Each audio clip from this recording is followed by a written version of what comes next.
Donc là, au Canada, là, on sent que la température et la période de l'année est en train de changer. Parce que là, comme vous pouvez le voir, il fait vraiment très beau. Et il fait plutôt chaud, vraiment chaud. Et là-bas, vous avez encore des gens qui sont en train de dégager de la neige de chez eux. C'est ouf. Vous voyez ?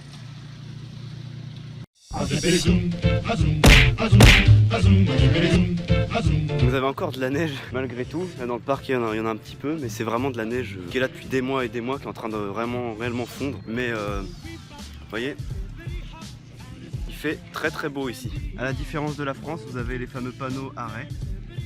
C'est pas les panneaux stop ici. C'est vraiment marrant ici le contraste entre l'Europe et l'Amérique du Nord qu'on peut voir, entre la France et le Canada, enfin oui. Il y a vraiment beaucoup de différences, c'est un modèle très américain. Je pense que je ferai une vidéo, peut-être que ça sera celle-ci, peut-être que ça sera une autre, vu que je parle un petit peu de tous les sujets, enfin, ce qui concerne le Canada, sur les différences. Ça c'est ce qui intéresse beaucoup de gens et ça c'est vrai que c'est intéressant à savoir. Les différences entre la France et l'Amérique du Nord, enfin entre la France et le Canada. Savoir un petit peu, entre l'Europe et l'Amérique du Nord, un petit peu les différences. Mais encore là, de la neige quasi fondue, avec des propriétés assez belles là.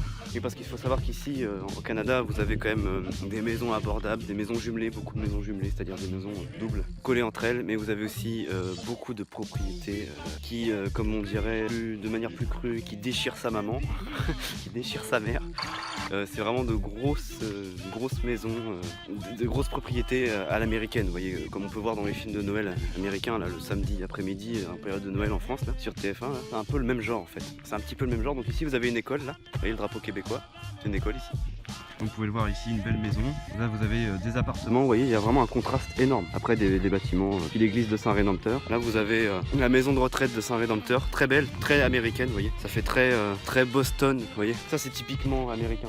Ça c'est le genre de bâtiment que vous pouvez voir facilement ici. L'église que j'ai déjà montré dans une vidéo, dans plusieurs vidéos même, et sur mes photos Instagram. Alors oui, vous êtes au Canada ici, donc ici la végétation est vraiment différente de l'Europe. Comme vous pouvez le voir ici, vous avez des pins énormes, des sapins partout, bon de la neige là, mais vous voyez c'est de grands arbres, de très grands arbres ici. Les arbres ils sont vraiment immenses. Là vous avez de la circulation, donc là ça va encore, mais vous voyez généralement ça passe. Donc vous voyez, vous avez un bâtiment là-bas qui fait très Far West. Je trouve, personnellement je le trouve très texan. Vous avez vraiment de magnifiques bâtiments ici, de magnifiques maisons typiques d'ici quoi. Après encore une école là-bas, l'église de Saint-Rédempteur.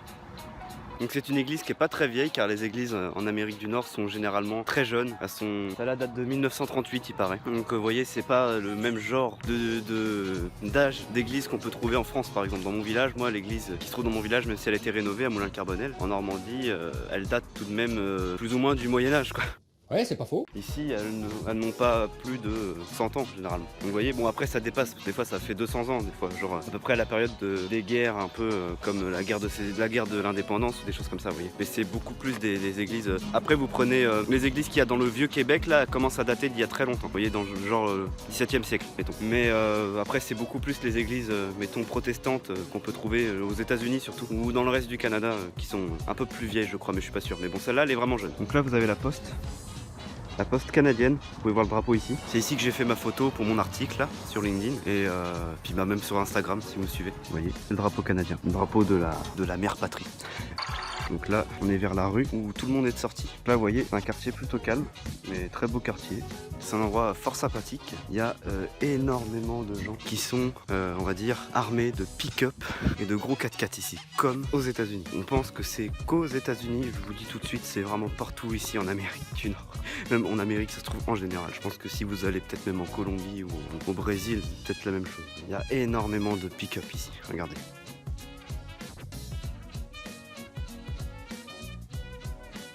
Rien que dans cette rue-là, il y en a 3 déjà. Et encore, c'est rien. Vous n'avez pas circulé sur les routes. Et là, nous arrivons au point d'origine. Donc là, je suis actuellement seul dans le domicile de mon cousin, mais ça change rien. Et bon voilà, en tout cas, je voulais vous faire le tour de Saint-Rédempteur ou d'une partie de Saint-Rédempteur, c'est pas tout Saint-Rédempteur. Nous étions dehors là, à cet endroit-là. Il fait relativement beau aujourd'hui. En fait, il faut mettre ça sur le compte que comme il fait relativement froid jusqu'en avril-mai, comme vous pouvez le voir, j'ai mis mon manteau, hier je mettais encore mon manteau. Le ressenti n'est pas le même lorsqu'il fait 11 degrés. Lorsqu'il fait 11 degrés, on a une sensation de chaud en fait, si vous voulez, que nous n'aurions pas en France. En France, quand il fait 11 degrés, on sort encore en manteau, on fait pas de barbecue. Là, ici, 11 degrés, tout le monde est dehors, quasiment en t-shirt, ils sont en train de de pelleter la dernière neige qui reste sur leur terrain. Et il y en a qui jouent au ballon, ils font de la trottinette. Et moi, même moi, vous voyez, je suis ici depuis un mois. Voilà. Pour ceux qui n'ont pas vu, je vous invite à aller voir mon article, témoignage LinkedIn que j'ai réalisé. J'ai écrit toute mon aventure depuis le lancement du projet Canada, pas États-Unis mais Canada. À propos de ça, et je suis ici que depuis un mois, c'est mon témoignage d'un mois. Même après un mois, j'ai déjà des espèces de ressentis qu'on peut avoir ici en fait. C'est-à-dire que je suis sorti tout à l'heure. Au début, j'ai mis mon manteau, je me suis rendu compte qu'il faisait trop chaud. Je me suis dit, il fait beaucoup trop chaud là, c'est pas normal. J'ai finalement décidé de prendre, d'enlever mon manteau, de le déposer ici, puis après j'avais mon pull, mais un pull très léger. Vous voyez, pas plus épais que ça, c'est une veste. Et je me suis surpris en train de l'enlever, et avec la sensation qui faisait genre 25 degrés. C'est une sensation où, si on avait cette sensation en France, il ferait 25 degrés. Mais en fait, il ne fait que 11 degrés. Alors il doit faire 11 avec du vent, je sais pas, parce qu'au soleil on dirait pas qu'il fait 11 degrés, mais c'est probablement le cas, parce que en fait ici, le ressenti climatique est loin d'être le même qu'en Europe. En Europe, notamment voilà, le nord de l'Europe, la France, enfin l'Europe centrale, nord, moi j'habitais en Normandie quasiment, donc vous voyez, Pays de la Loire plus précisément. Il fait pas très beau, il fait pas très bon, par en été il fait lourd, mais bon ici il fait très lourd l'été, c'est-à-dire que quand vous avez des degrés négatifs en hiver, vous pouvez être sûr que vous allez les retrouver en positif l'été. C'est-à-dire que s'il fait un hiver ici moins 35, il fera plus de 35 ou 35 degrés minimum l'été. Houston là-bas, hein Houston, ça va? Ouais. Que racontes-tu de beau Houston? Tu dis bonjour. Bonjour. Que dis-tu de beau? Comment ça va? Ça te plaît le Canada Houston? Tu te sens bien ici? Alors vous pouvez voir ici la taille des fenêtres, c'est vraiment... C'est immense en fait, immense. Puis c'est une maison, comme on peut le trouver un peu partout ici, c'est des maisons qui sont basées sur les normes américaines en fait, c'est des maisons américaines. En fait. Avec les mêmes composantes, les mêmes portes. Comme vous pouvez le voir ici, hein, ces fameuses portes qu'on voit dans les films, vous voyez, qui fonctionnent ma foi très bien.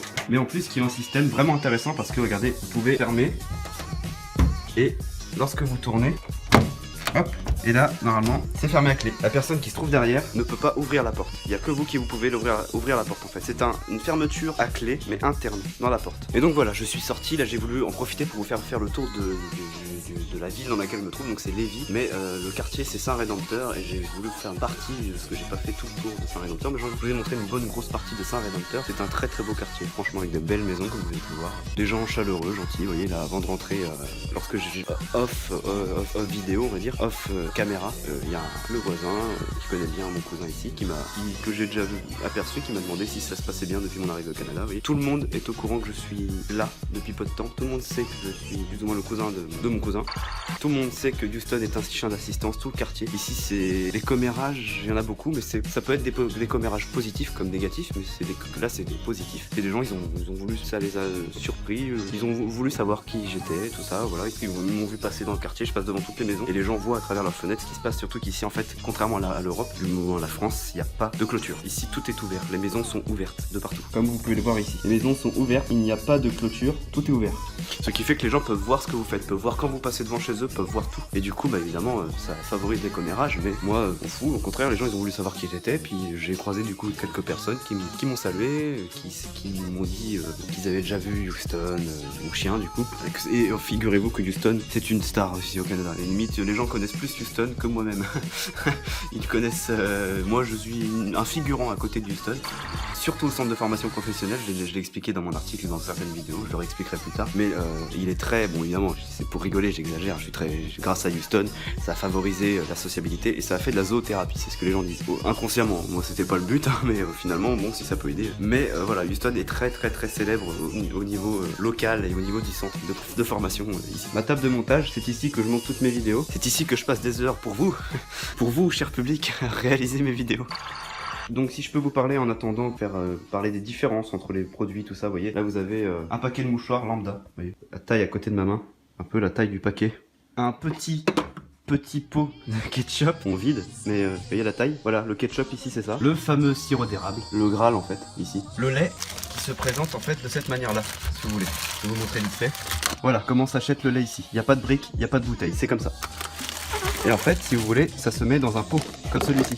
Et vous coupez le bout du plastique, en haut là, comme avec une brique, et vous versez. Voilà comment ça marche ici le lait. Des petits pots de confiture, comme en France, et des gros pots américains, mais français. C'est-à-dire qu'en fait, ce sont des quantités américaines, mais à partir de confitures importées de France. Donc là, ce sont des briques de lait ou des crèmes, non des crèmes. Ça, c'est des crèmes très connues, c'est une marque très connue ici au Québec. Et là, vous avez le pot de mayonnaise, le petit pot de mayonnaise.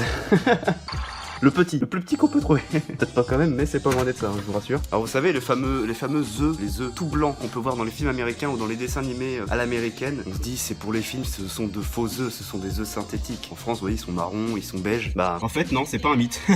Ils sont exactement comme dans les films. Ils sont blancs, vraiment, vraiment blancs. Les œufs sont vraiment blancs en Amérique du Nord. C'est pas une blague. En France, on peut en trouver, mais j'en ai jamais vu moi de mon existence en France. J'ai vécu 21 ans en France. Donc. Par contre, ce qu'il faut savoir ici, c'est que c'est comme aux États-Unis, ce sont de gros buveurs de café, comme moi en fait. J'en suis un de base depuis que je vis, même quand je vivais en France. Mais ici, ils ont même des supports café dans leur voiture, dans leur pick-up, dans tous les endroits, on peut trouver des supports à café en fait. Parce que les gens boivent beaucoup de café ici. De telle sorte que nous emmenons nos théières, on va dire, enfin nos bouteilles à café directement sur le lieu de travail. Ils ont cette fâcheuse manie ici, par contre, d'emballer les fruits et les légumes. Vous voyez ?